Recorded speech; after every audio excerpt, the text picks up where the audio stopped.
Sahabat Shalom, Bapak Yahweh memberkati saudara sekalian. Pagi ini saya akan menyampaikan satu materi yang saya beri tema Baptism, What Next? Yang artinya baptisan setelah itu apa? Nah, saudara yang terkasih, saya landasi materi saya ini setelah saya merenung beberapa waktu ketika muncul channel-channel netizen yang lain yang melakukan penyerangan terhadap nama Bapak Yahweh. Ada satu hal yang saya perlu jelaskan di sini, berkenaan dengan seseorang yang berkata, setelah saya baptis pembaharuan, saya tidak lagi beribadah di tempat nama yang lama. Tetapi ini yang terjadi, saya malah menjadi tidak nyaman. Saya kehilangan komunitas.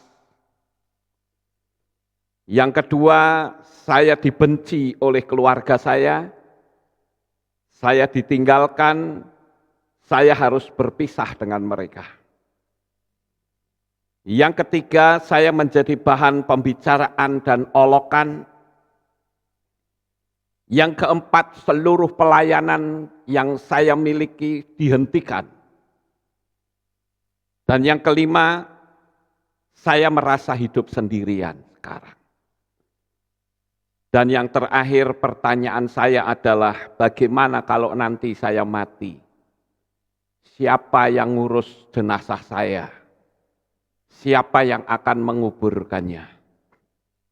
Nah, Bapak Ibu, dasar inilah sehingga sampai ada seseorang yang mengatakan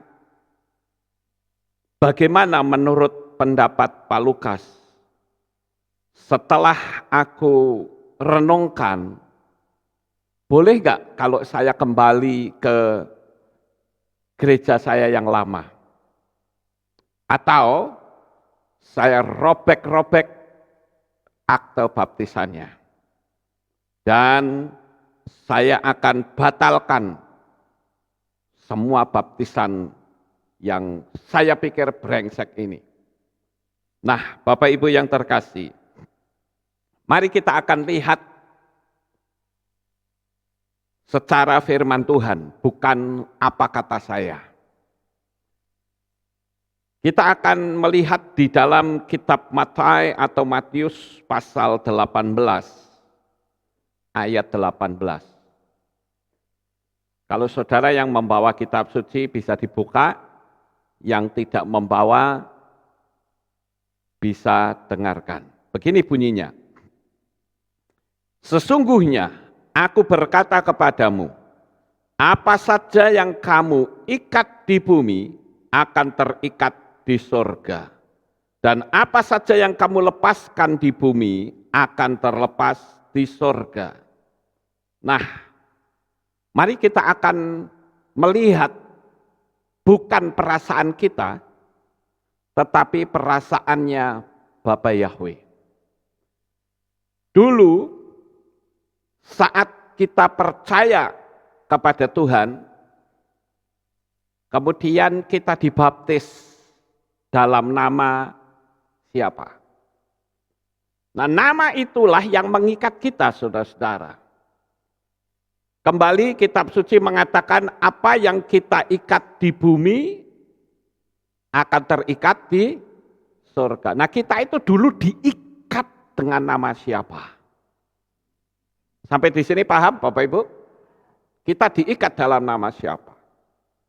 Dan nama pengikat itulah yang akan ngikutin kita sampai di kursi pengadilan Tuhan. Ini yang harus kita ketahui. Jadi saat nanti duduk di kursi pengadilan Tuhan, ada malaikat dan sebagainya seperti pengadilan pada umumnya, Maka ada satu sosok yang mengatakan, Tuhan, orang ini milik saya. Mereka atau orang ini itu diikat dalam nama saya loh dulu waktu baptis. Sampai di sini paham nggak saudara? Itu sebabnya kenapa kalau saya lakukan baptisan pembaharuan, selalu saya putuskan dengan nama yang lama. Apapun kepercayaannya. Ini bukan kita bicara agama, saudara. Tapi ini bicara tentang keselamatan kita kelak. Jadi ini mesti harus saudara pahami. Ya. Oleh karena itu, tadi saya katakan, ayo kita lihat perasaannya Bapak Yahweh. Jangan lihat perasaan kita. Kalau lihat perasaan kita, ya seperti yang dilakukan oleh beberapa orang karena bujukan-bujukan dari kiri kanan, sehingga aktenya dirobek. Dan mereka katakan, aku batalkan. Ya, nah ini membuktikan bahwa orang tersebut tidak paham. Sekarang saya akan tunjukkan satu ayat dasar yang lain. Kenapa kita harus melihat perasaannya Bapak Yahweh. Di dalam kitab Shemot pasal 34 ayat 14 dikatakan demikian. Sebab kamu tidak boleh menyembah kepada ilah lain. Karena Yahweh yang namanya cemburuan, dialah Elohim yang cemburu. Nah, saudara yang terkasih, pernahkah saudara mengalami rasa cemburu kepada suami saudara, kepada istri saudara, atau kepada pacar saudara? Perasaan itu pasti tidak nyaman sekali. Nah, tetapi saya ingin supaya kita lihat perasaannya Bapak Yahweh, saudara-saudara. Dan dulu kita menyembah kepada nama ilah lain. Ingat, iman kita itu sumbernya dari mana? Dari mana, saudara-saudara? Dari Israel. Jadi iman kita dari Israel ditulis kitab sucinya oleh orang Israel dengan gaya bahasa orang Israel, dengan bahasa Israel, dengan tangan Israel. Tetapi Tuhannya namanya nama Arab dan nama Yunani. Pernah mikir nggak kira-kira? Sekali lagi saya bicara ini bukan bicara masalah organisasi gereja, tidak. Saya bicara seperti ini juga bukan berbicara masalah agama, tidak. Saya ini seorang pencari, saudara-saudara. Dari sejak pertama kali saya masuk dalam dunia keagamaan, atau nyebutnya dalam dunia kerohanian, saya cari terus. Sampai akhirnya saya mentok pada sumbernya yang asli. Ternyata nama Tuhan saya itu Yahweh dan Yeshua HaMashiach. Jadi saya mengatakan seperti ini karena kita harus tahu bahwa orang yang sudah percaya kepada Yeshua pun itu masih bisa dipelesetkan. Ada yang mengatakan, oh yang betul itu Yahusa. Ada yang betul itu adalah Yahoshua. Yang betul itu adalah Yahshua. Ya orang boleh-boleh saja ngomong begitu. Tetapi sekarang supaya tepat itu bagaimana? Kira-kira kalau saya tanya kepada saudara, yang paling tepat persis dengan nama Yahweh itu caranya bagaimana? Lihat angka gematria. baru itu kita akan ketahuan yang tepat persis dengan nama Yahweh itu adalah Yeshua. Nah, saudara yang terkasih, kenapa saya selalu memberikan dasar setiap kali ada orang yang mau minta baptisan pembaharuan, dan akhir-akhir ini banyak sekali saudara. Saya menandatangani akte saja, itu kalau dibilang 200 sudah ada. Ya. Baik yang datang secara langsung ke sini, maupun melalui streaming. Dan setiap kali ada orang yang mau minta baptis pembaharuan, selalu saya katakan, Anda sudah siap resikonya? Dia katakan siap. Oke, tahu resikonya? Kamu nanti akan dihina, akan disesat-sesatkan, kamu enggak dianggap lagi, siap atau tidak? Siap. Oke, kalau siap ya saya lakukan. Tetapi ternyata dengan berjalannya waktu, setelah 1 bulan, 2 bulan, mereka mulai terasa, saudara. Mulai terasa dijauhi orang, mulai terasa pembicaraan mulai tidak nyambung, sehingga mereka jadi gelisah. Ya, nah saya akan dasari terlebih dahulu, kenapa kok saya mengatakan orang yang dibaptis pembaharuan itu sudah mutlak termeterai menjadi milik Bapa Yahweh. Di dalam kitab Devarim atau kitab Ulangan pasal 12 ayat 5 sampai 6 dan ayat 13 sampai 14. Coba saudara perhatikan. Sebaiknya ke tempat yang Yahweh Elohimmu pilih dari antara semua sukumu untuk menempatkan namanya. Sekali lagi, untuk menempatkan namanya. Sekali lagi, untuk menempatkan namanya. Tak baleni 3 kali supaya apal. Ini bicara nama, ya. Namanya di sana yang kamu harus mencarinya.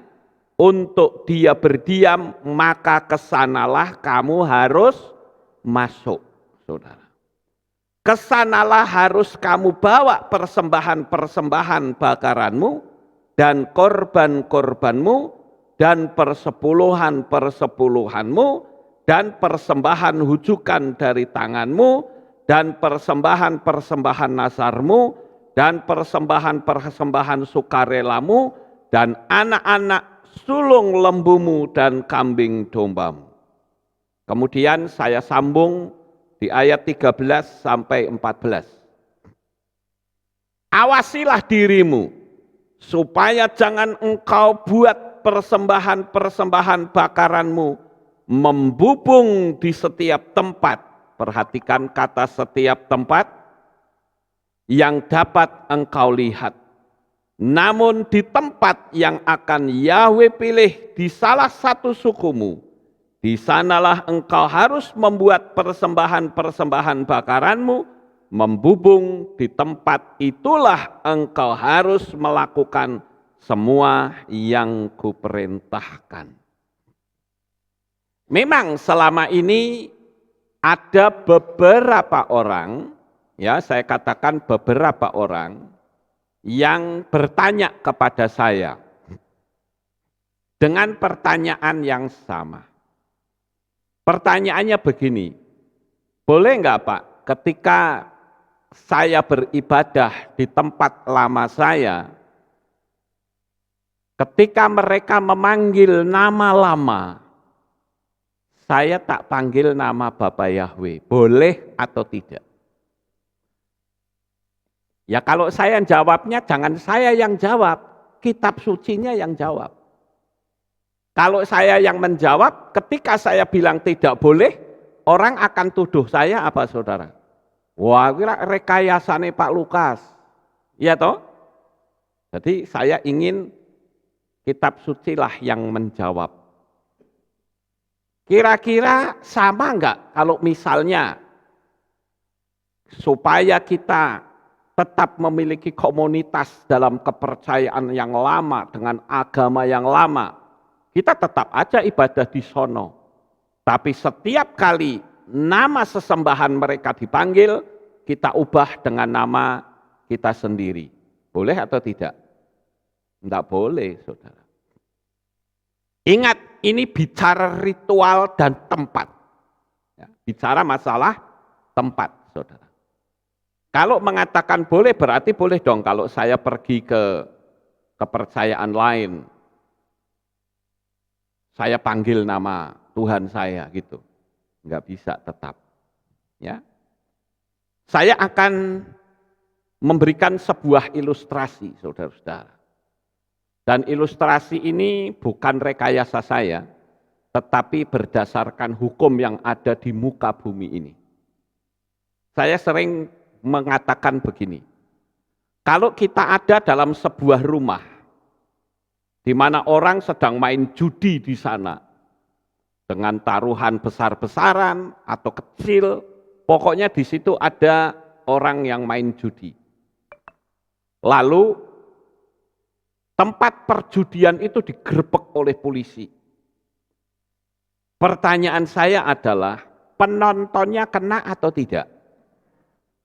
Ayo coba tolong saudara jawab dengan tegas, kena atau tidak? Kena. Tapi ternyata penontonnya ini seorang polisi, saudara-saudara. Kena atau tidak? Kena tetap ternyata. Kecuali, sekali lagi kecuali, kalau polisi di situ adalah seorang intel yang memberikan laporan. Artinya ada tugas di situ. Sampai di sini paham Bapak Ibu? Sama seperti kalau saudara mau kembali ke tempat lama, silahkan. Tetapi saudara jadi polisi intelnya.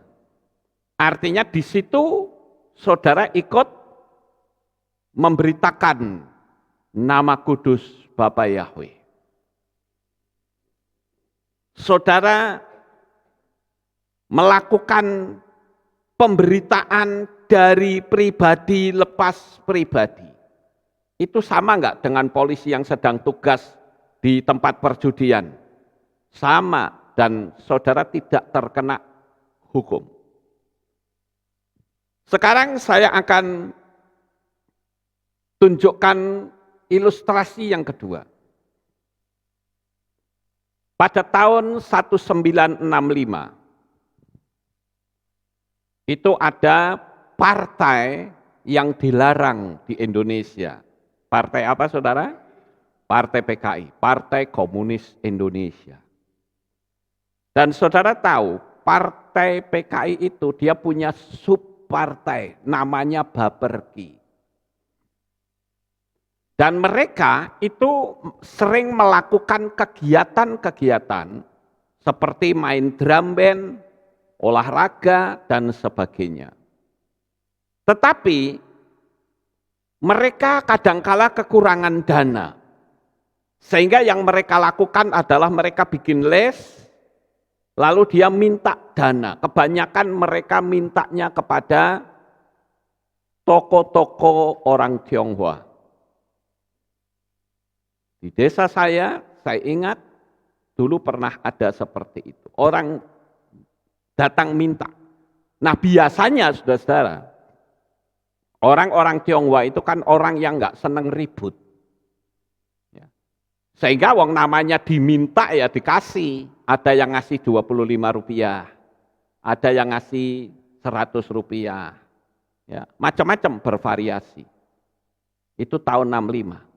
Ketika PKI ini dihabisin di Indonesia, les itu kembali kena ke tangan aparat. Dan dilihat itu lesnya, ternyata nama-nama yang tercantum di situ, kan itu ikut nyumbang. Itu didatangin, saudara. Lesnya ditunjukin. Anda namanya tercantum di sini, Anda berarti pendukung PKI. Jadi Anda harus berurusan dengan saya. Oh tidak Pak, bukan. Saya bukan PKI, saya Golkar. Tapi Anda pengkhianat partai. Kalau Anda betul mengaku partaimu ini, kenapa kamu sumbang ini? Berarti kamu termasuk pendukung. Orang itu ditangkap dan dibuang ke Pulau Buru, saudara-saudara. Dulu kan Pulau Buru itu jadi tempat pembuangan. Tetapi ternyata nggak sampai di sono, sembelih di tengah jalan. Dibuang begitu saja. Ini artinya hukum yang pasti. Jadi saudara-saudara, sekali lagi saya katakan, baptisan pembaharuan itu bukan memisahkan saudara dengan saudara yang lain. Tidak sama sekali. Baptisan pembaharuan bukan memecah keluarga. Bukan sama sekali. Jadi jangan sampai saudara salah sangka. Karena yang saya maksud itu hanyalah peristiwa 2 jam. Maksud gak 2 jam ini apa? Ibadah, saudara. Saudara mau bergaul dengan siapapun gak masalah. Ya. Bahkan saudara mau tidur bersama dengan teman-teman saudara yang biasa juga nggak apa-apa. Saudara mau kemah bareng dengan kepercayaan apapun, no problem. Jadi jangan sampai saudara lalu mengasumsikan bahwa saya itu melarang untuk bergaul dengan mereka. Tidak sama sekali. Yang saya larang adalah hanya ibadahnya saja. Sampai di sini paham Bapak Ibu? Kemudian, beberapa waktu yang lalu, itu banyak orang yang tanya begini. Kira-kira menurut Pak Lukas bagaimana? Saya tidak bisa menyamakan keberanian saya kepada orang lain. Artinya kenekatan saya itu tidak mungkin saya terapkan kepada orang lain. Karena masalah nyali itu beda-beda. Kebetulan saja saya nyalinya nyali gila, saudara. Jadi kalau tanya sama saya ya, saudara mampu enggak ngikutin nyali saya? Ini saja, saudara-saudara. Karena ada orang yang mau dibaptis saja mereka takut. Saya sering sekali orang mengatakan, Pak Lukas saya tolong jangan dipublikasikan. Saya bilang tidak. Selama Anda tidak minta dipublikasikan, saya tidak publikasikan. Nah itu kan sudah beda, saudara. Beda dengan saya. Kalau saya tak publikasikan sekalian, saya tak pamer ke kemana-mana. Makanya saya bilang, jangan menyamakan saya dengan orang lain. Nyali manusia itu beda-beda. Ya Bapak Ibu. Kalau saya ditanya, saya selalu akan berkata, deteksi saja hati nuranimu. Kalau hati nuranimu sejahtera, kamu ibadah di situ, ya lakukan saja. Tapi kalau saudara merasa nggak nyaman di situ, ya lebih baik mundur. Jadi saya ngomong begitu karena saya tidak ingin menempatkan mental saya kepada orang lain. Sekali lagi nyali manusia itu beda-beda. Ya.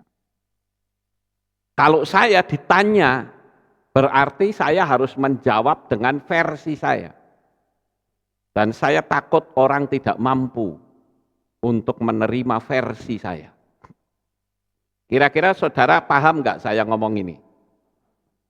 Karena saya ini terlalu bangga dan bersyukur kepada Bapak Yahweh. Saya sangat bangga ketika tahun 2000 saya mendapatkan selembar traktat dari Bapak Dr. Suradi. Yang saya ingat pada saat itu persis hari Rabu. Saat saya mau menyampaikan khotbah. Siang hari saya menerima traktat ketika saya buka. Betapa terkejutnya saya. Sampai sekujur tubuh saya itu merinding, saudara. Lalu saya delek-delek gini. Ya ampun Tuhan. Lah saya inilah nipu jemaat yang sedemikian besarnya. Ingat pada tahun itu jemaat di Kehilat kita. Namanya masih Gereja Alfa Omega. Itu sudah 1.500 orang. Ayo kira-kira pendeta dengan jemaat 1.500 punya nyali enggak untuk mengatakan kebenaran? Harus tahu juga resikonya. Apalagi tahun 2000 belum ada satupun gereja yang mengerti tentang nama Yahweh. Mungkin ada pendeta yang sudah tahu, bahkan bisa lebih tahu 10 tahun di muka dari saya. Tetapi itu hanya untuk pribadi sendiri. Tidak berani menyampaikan kepada jemaat. Tapi saya sekali lagi orangnya itu radikal. Saya mengerti seperti itu. Timbul pertanyaan. Saya berani atau tidak? Dengan segala resiko. Resikonya adalah saya pasti akan disesat-sesatkan. Sampai sekarang saja saya masih dianggap sesat karena panggil Bapak Yahweh. Betul nggak Bapak Ibu? Padahal sekarang ini sudah 22 tahun. Masih juga ada orang yang nggak ngerti. Dan cilakanya orang itu adalah orang yang ngakunya sekolah teologi. Punya titel rentengan. Tapi nama Yahweh sampai tidak tahu. Itu saya sangat prihatin. Tapi kok berkata haleluya? Padahal kata haleluya itu adalah 2 kalimat bahasa Ibrani. Halelu itu artinya pujilah. Yah itu kependekan dari nama Yahweh. Jadi haleluya artinya pujilah Yahweh. Lah kok Bapak Yahwehnya ditolak? Yang pertama itu. Yang kedua, kok pingin masuk surga atau masuk samayim? Anjuk surganya siapa? Kan ini harus jelas, saudara-saudara. Jadi sekali lagi, kalau saudara mau bertanya kepada saya, saudara harus terima risiko kalau saya menerapkan pola saya. Dan saya sekali lagi terlalu bangga dengan Bapak Yahweh.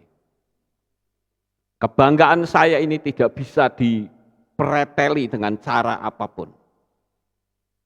Apalagi saya sebagai gembala jemaat di sini, saya pegang kemudi. Saya sendiri juga tidak mau tersesat, tetapi saya juga tidak mau ambil risiko.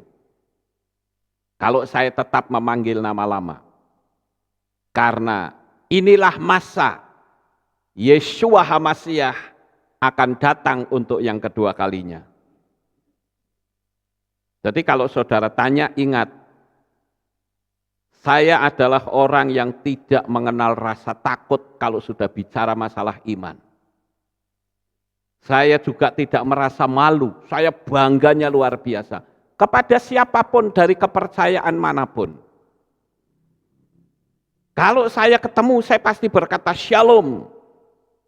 Dan saya pun pasti akan tunjukkan identitas saya bahwa saya adalah pengagung Bapak Yahweh. Itu sudah prinsip dalam hidup saya. Saya juga tidak merasa khawatir. Saya juga tidak merasa cemas. Dan kalau saya diejek, saya hanya mengatakan terima kasih.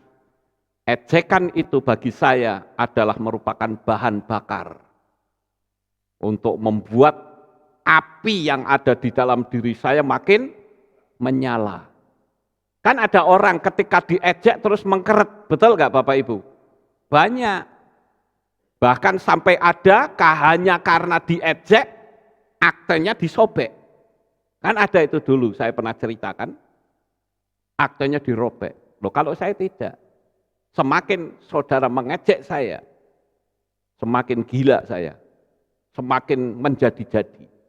Jadi bagi saya ejekan itu adalah bahan bakar. Ya. Jadi jangan dikira kalau Lukas Sutrisno itu diejek, lalu jadi mengkeret, tidak. Makin menjadi-jadi itu iya. Ya.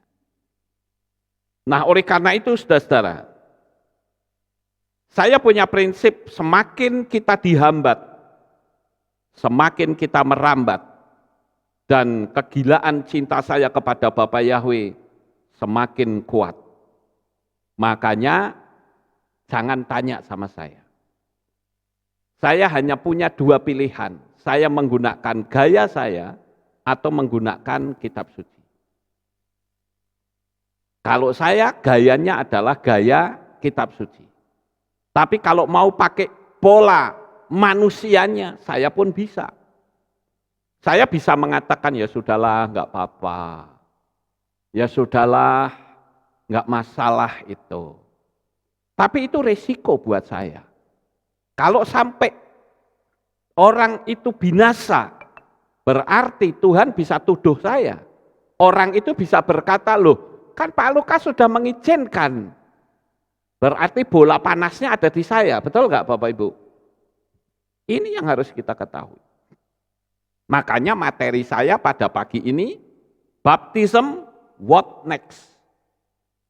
Setelah kita dibaptis, selanjutnya itu apa? Ya saya katakan jangan kita beribadah di tempat yang salah. Tapi kalau saudara mau bergaul, mau kumpul-kumpul dengan mereka, enggak masalah, enggak ada larangan. Yang dilarang itu kan ritualnya. Maksud enggak Bapak Ibu? Coba saudara pernah enggak merenung? Kalau dulu misalnya ya, ini fatwa dari kepercayaan lain. Misalnya ada perayaan Natal, dulu kan kita pernah melakukan Natal bukan? Sekarang sudah tidak. Tapi saya bicara dulu. Biasanya Natal itu saya undang pejabat.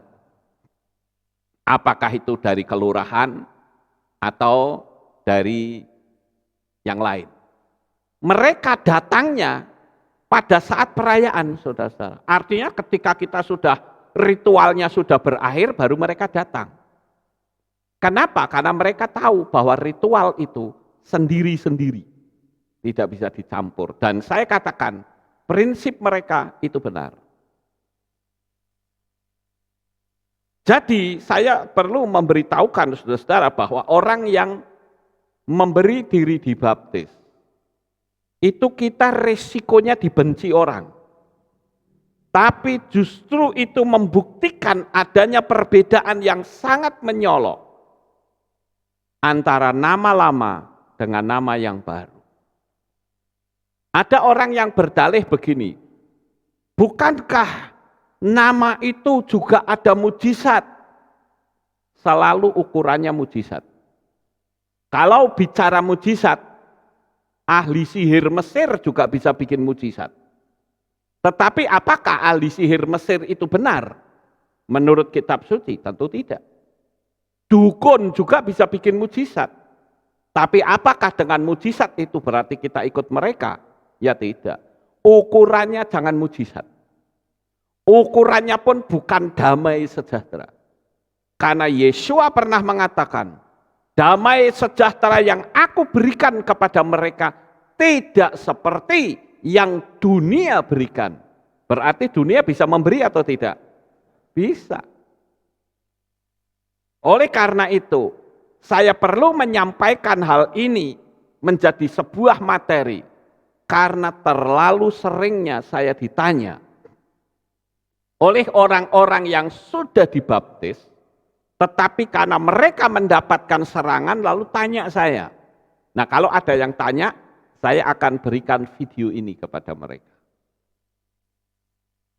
Supaya saya tidak bolak-balik menerangkan, saudara-saudara. Jadi kita harus melihat perasaannya Bapak Yahweh. Jangan lihat perasaan kita. Kalau kita dibenci, diolok, dicaci maki, disesat-sesatkan, itu sudah risiko. Tapi saya beritahu, selama kita ada dan tinggal dalam kebenaran firman Tuhan, percayalah, kita tidak sendiri, saudara. Semakin kita dihimpit, semakin Tuhan nyatakan kebesarannya. Saya ngomong begini juga, saya buktikan. Ketika tahun 2000 saya menyampaikannya, oh itu tekanannya begitu hebat. Kalau saya nggak punya nyali, saya pasti bisa mundur, saudara. Tapi saya mengatakan, apa yang sudah saya lakukan, pantang saya mundur kembali. Pelayanan saya ditutup. Ya, dulu kan saya pelayanan di Jogja, di Solo, di Semarang. Itu di gereja-gereja besar. Ditutup. Tapi saya punya iman, kalau tangan manusia menutup dan tangan Tuhan yang membuka, tidak ada kekuatan tangan yang bisa menutupnya. Amin, haleluya. Sehingga pelayanan saya ditutup, Tuhan menjebol pelayanan saya. Sampai saya menyampaikan materi atau seminar nama Bapak Yahweh yang pertama di kota Manado. Luar semakin jauh saudara pelayanan saya. Jadi orang pertama yang memberikan seminar nama Bapak Yahweh itu saya di Manado. Sebelumnya belum ada seminar nama Yahweh. Itu saya ingat saya lakukan di Hotel Ten Tomboan.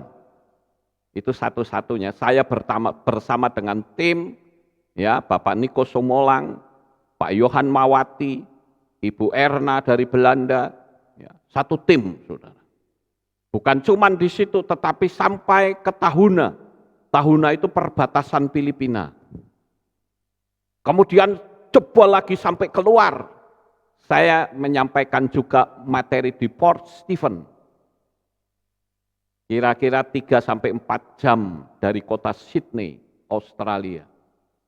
Kemudian menjamah Eropa. Jadi, tangan manusia bisa saja menutup, tapi kalau tangan Bapak Yahweh yang membuka, tidak ada kekuatan tangan manusia yang bisa menutupnya. Itu prinsip, saudara. Makanya saya juga menghimbau kepada saudara yang sudah dibaptis pembaharuan, jangan pernah goyah. Kita sekarang sedang menantikan kedatangan Tuhan Yesua untuk yang kedua kali. Jangan sampai pada saat dia datang, ternyata kita ketinggalan. 5 menit lagi. Jadi sekali lagi saya katakan, baptisan itu bukan memisahkan pertemanan. Bukan memisahkan kekeluargaan. Jangan salah, saudara. Bukan pula memisahkan pergaulan. Tidak sama sekali. Saudara boleh bergaul dan tinggal bersama dengan siapapun dan agama apapun, tidak ada larangan. Yang kitab suci larang itu persis di kitab Devarim, kitab ulangan tadi. Ingat pasal 12 ayat 5-6 dan ayat 13-14. Jadi saudara-saudara, yang bermasalah itu hanya yang 2 jam. Itu saja yang bermasalah. Jadi jangan sampai saudara menerjemahkan setelah baptis berarti kita putus hubungan dengan keluarga. Oh keliru saudara. Kita putus hubungan dengan pertemanan. Oh keliru. Kita putus hubungan dengan teman-teman di gereja lama. Oh keliru. Silahkan saya katakan saudara mau bergaul dengan siapapun. Cuma yang 2 jam ini loh tolong dihindari. Supaya kita itu melihat hati Bapak Yahweh. Sekarang ada pertanyaan lagi. Pertanyaannya adalah bagaimana dengan anak-anak? Memang kitab suci tidak pernah menuliskan batasan umur anak itu dibaptis. Tidak pernah ada. Tetapi saya menggunakan pola psikologi, yaitu anak umur 12 atau 11, biasanya mereka sudah ngerti tentang apa itu dosa, apa itu keselamatan. Tetapi sekarang bagaimana kalau anak umur 7 tahun kok ternyata dia sudah tahu, boleh enggak masuk baptisan? Boleh. Ingat, kitab suci tidak pernah memberikan batasan. Percuma umurnya sudah tua, sebutlah sudah bangkotan, tapi enggak ngerti tentang nama Bapa Yahweh, tentang keselamatan. Ya percuma dibaptis. Jadi masalah baptis itu adalah metrai, kepemilikan. Ada yang tanya lagi sama saya, Pak, bagaimana kalau Pak Pendeta yang belum dibaptis pembaharuan tetapi membaptis orang, boleh atau tidak? Ya tidak, saudara. Sama seperti misalnya saja, saya bukan tentara, tapi saya kok bisa melantik orang untuk jadi tentara, kan lucu, saudara. Betul nggak?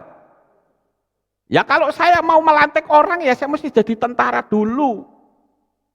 Sama seperti orang mau memetraikan orang lain menjadi miliknya Bapak Yahweh, sementara dia sendiri belum jadi milik Bapak Yahweh. Ya nggak bisa, saudara. Kira-kira saudara paham sampai di sini? Ya.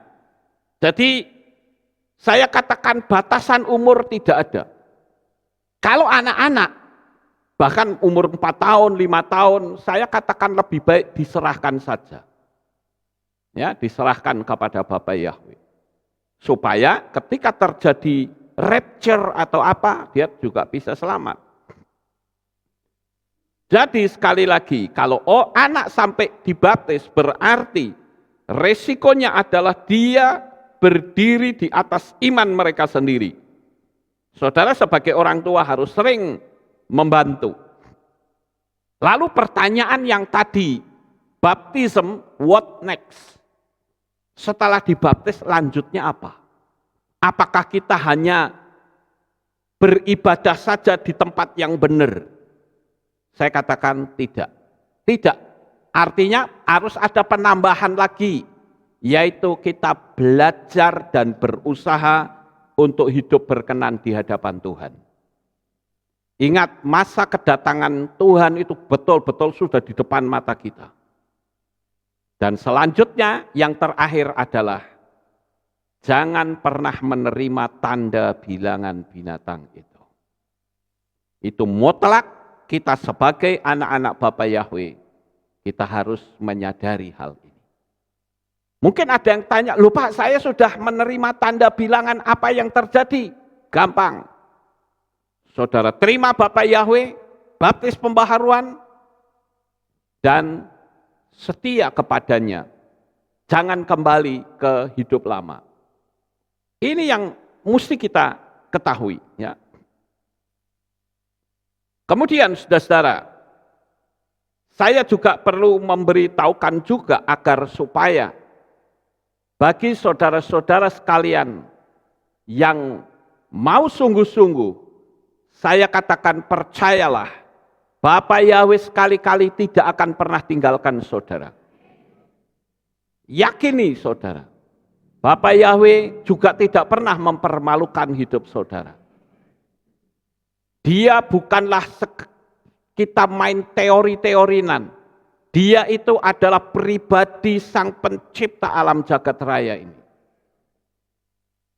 Ketika malam hari saya di belakang sana, saya berdoa sendiri, saya angkat tangan, saya menyembah Bapak Yahweh.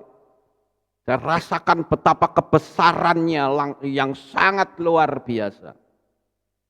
Dan hari ini, saya katakan bagi saudara yang sudah termeterai atas namanya, saya ucapkan selamat.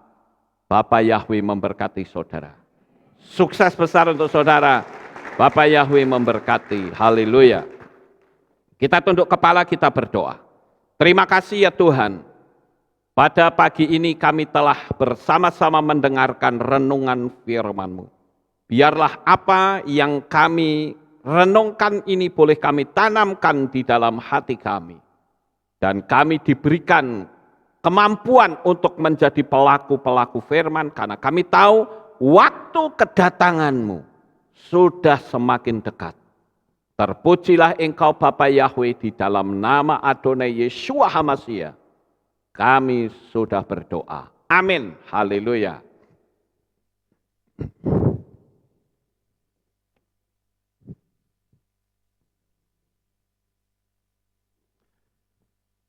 Ada pertanyaan dari Adriana Ana. Pak Lukas, di mana ayatnya di Alkitab yang tertulis baptisan pembaharuan? Tahu di mana? Ketika Rasul Paulus memberitakan Roh Kudus di Efesus. Ya, kemarin sudah saya singgung ya, saudara masih ingat nggak kemarin itu? Ya. Ketika Paulus menyampaikan Roh Kudus, lalu orang-orang di Efesus bilang begini, Roh Kudus itu siapa? Lah, Paulus curiga, kamu sudah dibaptis atau belum? Sudah. Lah, kalau sudah, tapi kamu baru tahu Roh Kudus, berarti baptisanmu tidak nyebut kata Roh Kudus. Ngerti enggak, saudara? Akhirnya Paulus melakukan baptisan pembaharuan. Jadi kalau ditanya mana ayatnya? Oh ada. Saya kalau ngomong nggak pernah keluar dari kitab suci. Ya. Kalau saya keluar dari kitab suci, berarti omongan saya dari logika saya. Saya tidak berani ambil risiko. Makanya sekali lagi pertanyaannya di mana? Ya, di Efesus ketika Paulus membaptis pembaharuan. Ini saja ada pengumuman? Apa? Waduh, ada pertanyaan lagi. Ini waktunya saya kira nanti saja. Nanti saya jawab besok. Ya, saya jawab besok. Silahkan kalau mau tanya, siapapun silahkan tanya, saya jawab besok. Karena ini sudah jam 6.17. Silahkan kalau mau tanya, saya akan jawab besok. Terima kasih. Ada pengumuman enggak? Tidak ada, kita akhiri kebagian kita. Saya mengundang jemaat Tuhan kita bangkit berdiri, kita tutup dalam doa. Terima kasih Bapak Yahweh, selesai sudah ibadah kami. Dari awal pertengahan sampai pada akhirnya. Sebentar lagi anak-anakmu akan kembali pulang ke rumah mereka masing-masing. Jaga, lindungi, peliharakan sampai di rumah dengan selamat. Pertemukan kembali pada jam-jam ibadah mendatang di dalam ikatan tali kasih-Mu. Terima kasih ya Bapak Yahweh. Inilah doa syukur yang kami naikkan kepadamu. Di dalam nama Adonai Yeshua HaMashiach. Kami sudah berdoa. Mari kita angkat tangan kita dan kita menerima berkat Kohanim. Haleluya. Yevarech keka Yahweh wa yishmereka.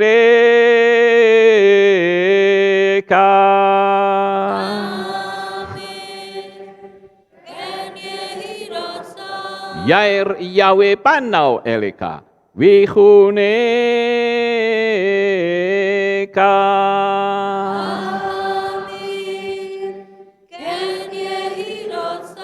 Yesa Yahweh panau eleka wa yashem leka shalom.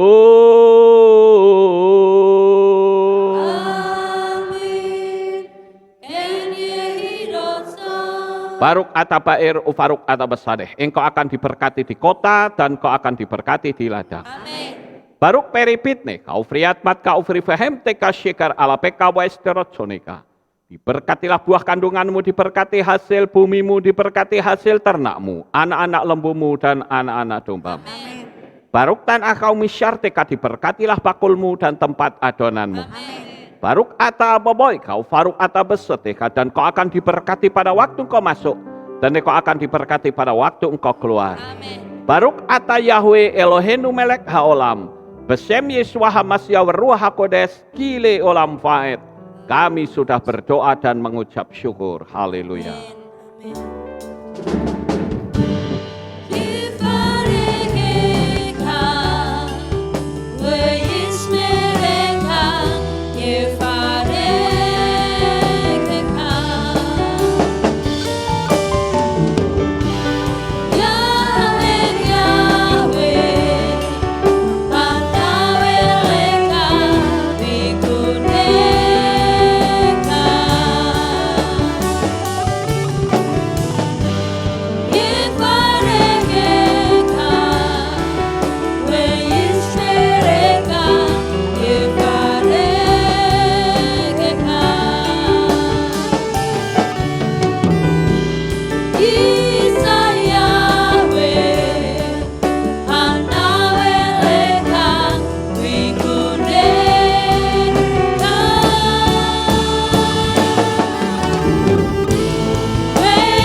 Shalom, selamat pulang Bapak yang memberkati.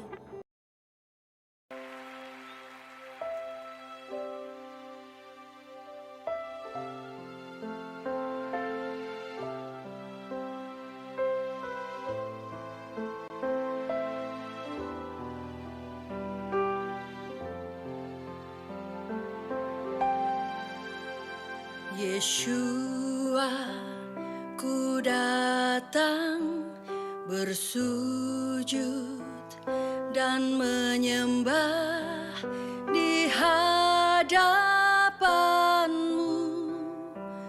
Ku berserah penuh.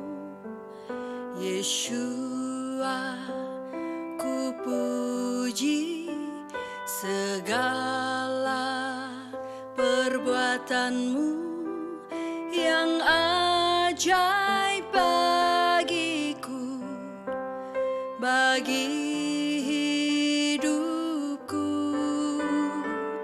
Nama-Mu Yeshua yang telah selamatkanku. Kau berikan hidupmu disiksa bagiku. Nama-Mu Yeshua yang ubah hidupku, cara hidup lamaku menjadi baru.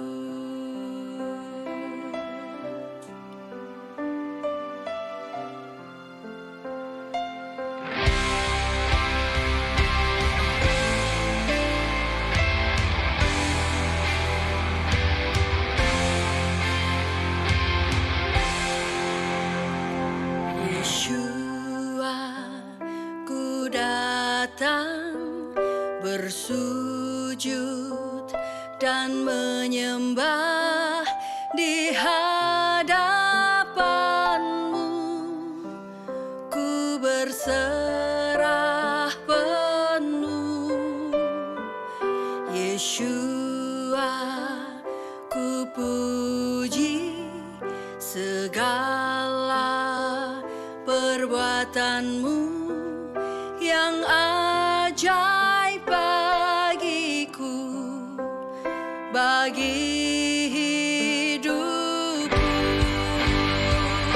Nama-Mu Yeshua yang telah selamatkanku. Kau berikan hidupmu disiksa bagiku. Nama-Mu Yeshua yang ubah hidupku, cara hidup lamaku menjadi baru. Nama-Mu Yeshua yang telah selamatkanku, telah mati hidup lamaku, ku lahir baru.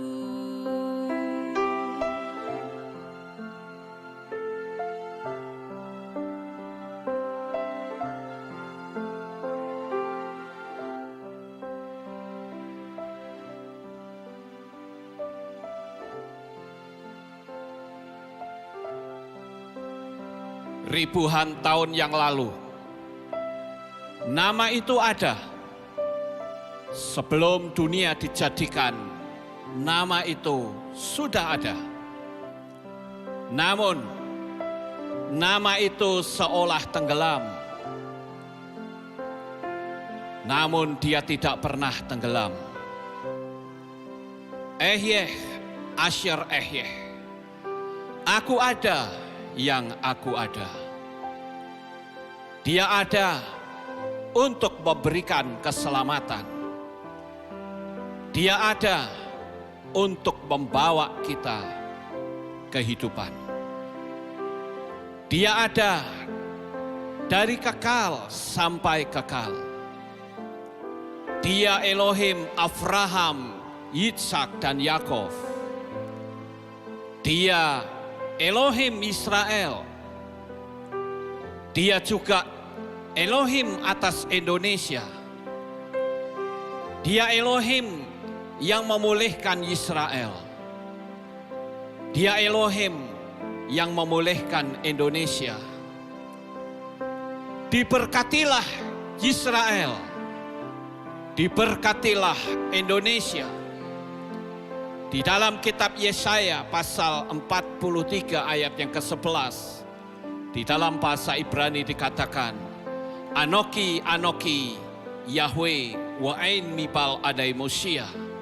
Akulah Yahweh, dan tidak ada juru selamat selain aku. Namanya adalah jaminan keselamatan. Namanya yang membebaskan kita. Namanya yang membuat kita menjadi selamat. Namanya Yahweh, Elohim keselamatan kita. Haleluya.